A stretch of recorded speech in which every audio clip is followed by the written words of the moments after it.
भक्तजनों, माताओं, बहनों, सादर जय श्री कृष्ण। हमारे YouTube चैनल में आप सभी का बहुत बहुत स्वागत है। मैं हूं आपके साथ आचार्य धर्मेंद्र शास्त्री। आज हम आपको बताने जा रहे हैं कि परिवर्तनी एकादशी व्रत का पारणा किस प्रकार करना चाहिए तथा पारणा करने का सही समय क्या रहेगा और कौन सी वस्तु खा करके आपको पारणा करना चाहिए। पारणा करने के समय कौन सा संकल्प और कौन सा मंत्र आपको बोलना चाहिए और पारणा करने की सही विधि क्या रहेगी। तो पारणा करना बहुत आवश्यक होता है। एकादशी व्रत का तभी संपूर्ण फल आपको प्राप्त हो पाएगा जब आप पारणा सही विधि से करेंगे, क्योंकि एकादशी का व्रत अपने आप में सबसे बड़ा व्रत माना जाता है। पूरे वर्ष में 24 एकादशी आती है और जिस साल अधिक मास आएगा उस साल 26 एकादशी आएगी। इस बार अधिक मास आ रहा है, इसलिए इस बार 26 एकादशी आएगी। तो सभी एकादशियों का अपना अपना अलग अलग महत्व माना गया है। भाद्रपद माह के शुक्ल पक्षी एकादशी को परिवर्तनी एकादशी, वामन एकादशी, डोल ग्यारस, जल झूलनी एकादशी और पद्मा एकादशी के नाम से जाना जाता है। इस एकादशी का व्रत जो व्यक्ति करता है उसे पूरे दिन निर्जला या निराहार व्रत करना चाहिए या एक समय फलाहार लेकर के, और संभव नहीं हो तो 2 समय फलाहार करके भी व्रत कर सकते हैं। सर्वोत्तम फलाहार इसमें जो है दूध से बनी वस्तुएं या फल को ही माना गया है। अन्य सभी फलाहार आप अपनी स्वेच्छा के अनुसार ले सकते हैं, लेकिन ध्यान रखें एकादशी के दिन किसी भी मनुष्य को चावल नहीं खाना चाहिए तथा घर में चावल भी नहीं बनना चाहिए और अन्न का इस दिन पूर्णतः परित्याग कर दिया जाता है। एकादशी के दिन जल्दी उठ करके व्रत रखा जाता है और भगवान गोपाल जी का विशेष पूजन अर्चन किया जाता है तथा शाम के समय भजन और कीर्तन किए जाते हैं, रात्रि जागरण किया जाता है और अगले दिन व्रत का पारणा किया जाता है, क्योंकि पारणा करना शुभ समय में अत्यंत महत्वपूर्ण माना गया है। पारणा के संदर्भ में एक छोटी सी कथा आती है, हम आपको संक्षिप्त में बता दें, उसके बाद बताएंगे कि पारणा किस समय और किस विधि से आपको करना चाहिए। एक समय की बात है, राजा अम्बरीश ने एकादशी व्रत प्रारंभ किया था। एकादशी व्रत उनका संपन्न हुआ और द्वादशी तिथि के दिन वह पारणा करने जा रहे थे। चूंकि द्वादशी तिथि समाप्त होने वाली थी और उनका पारणा का समय हो चुका था, उसी समय अचानक उनके घर अतिथि के रूप में दुर्वासा ऋषि का आगमन होता है और दुर्वासा ऋषि को प्रणाम करते हैं और उनको आदर सहित एक आसन पर बिठाते हैं। उसके बाद दुर्वासा ऋषि से निवेदन करते हैं कि हे ऋषिवर, आप हमारे घर में आज अतिथि के रूप में पधारे हैं, अतः हम आपसे निवेदन करते हैं कि सबसे पहले आप भोजन प्रसाद ग्रहण कर लीजिए। तब दुर्वासा ऋषि कहते हैं कि अभी हमने स्नान आदि नित्य कर्म नहीं किया है, इसलिए अभी हम भोजन नहीं कर पाएंगे। पहले हम सरयू नदी पर जाकर स्नान आदि नित्य कर्म करेंगे, उसके बाद ही आपके भोजन को हम स्वीकार करेंगे। तो राजा अम्बरीश ने उनसे कहा कि हे प्रभु, आप निश्चिंत होकर के स्नान आदि नित्य कर्म कर लीजिए।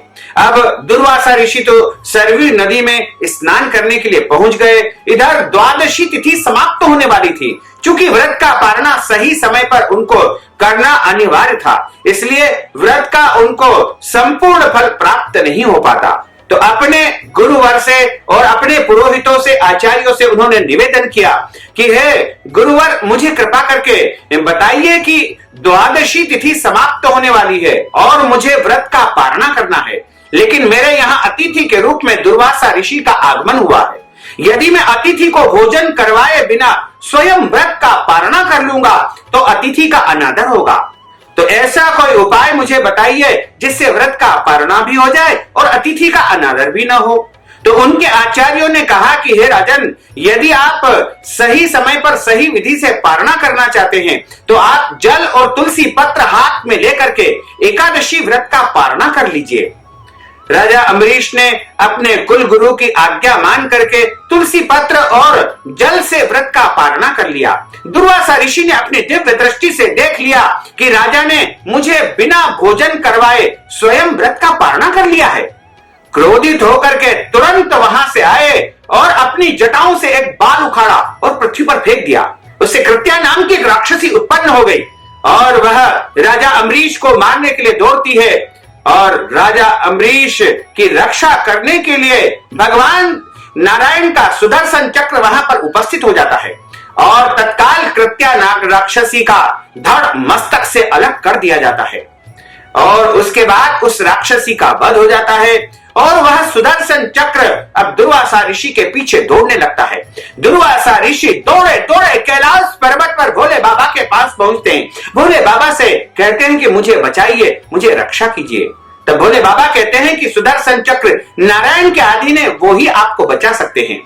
तब दुर्वासा ऋषि दौड़े दौड़े ब्रह्मा जी के पास जाते हैं। ब्रह्मा जी भी उनको बचाने से मना कर देते हैं। उसके बाद दुर्वासा ऋषि दौड़े दौड़े नारायण की शरण में पहुंच जाते हैं और नारायण कहते हैं कि मैं तो भक्त के अधीन हूं, भक्त जैसा मुझे आदेश करता है वैसा ही मैं पालन करता हूं।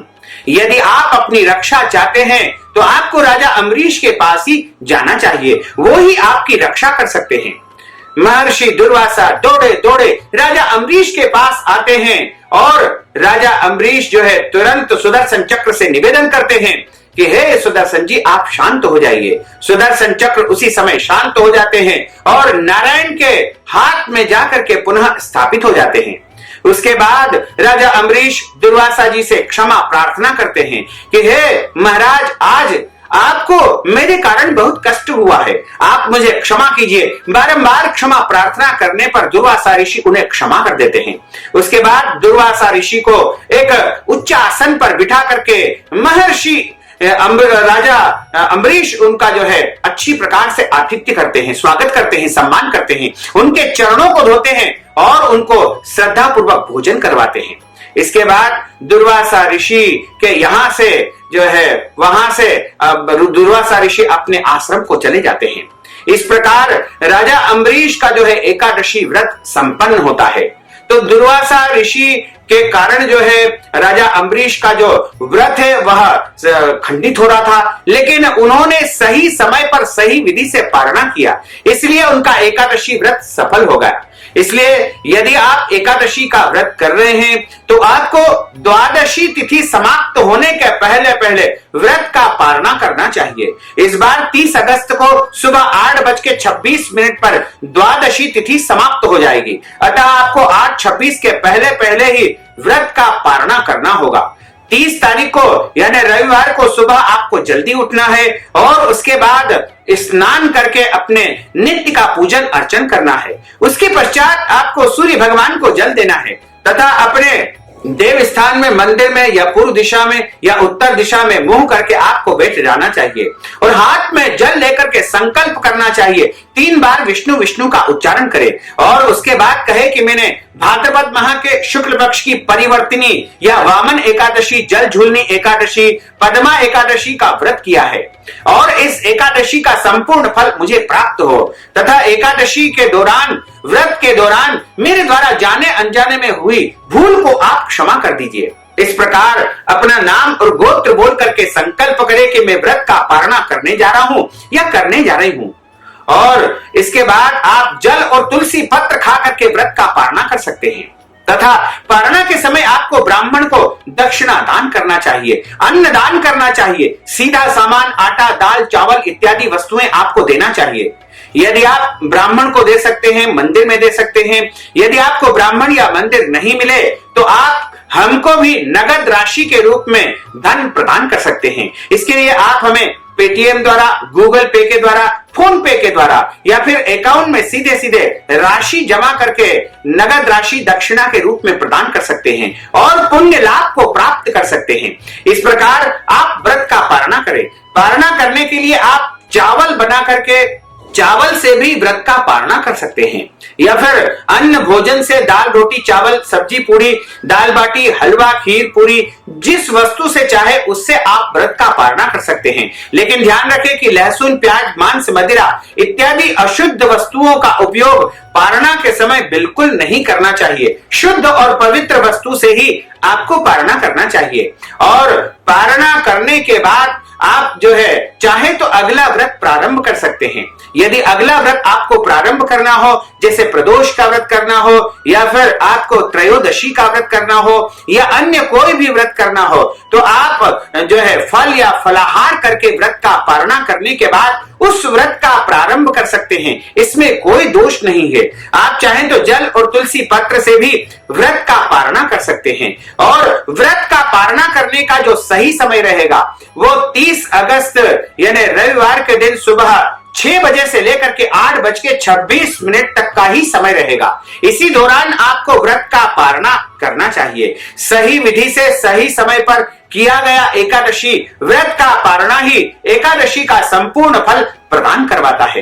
तो भक्तजनों, माताओं, बहनों, हमने जो ज्ञानवर्धक जानकारी आपको दी है उसको आप अधिक से अधिक लोगों को शेयर करिएगा, लाइक करिएगा, कमेंट करिएगा। और यदि अभी तक आपने सब्सक्राइब नहीं किया तो अभी और इसी समय सब्सक्राइब अवश्य कर लीजिए। आपको और आपके पूरे परिवार को सादर जय श्री कृष्ण, सादर धन्यवाद।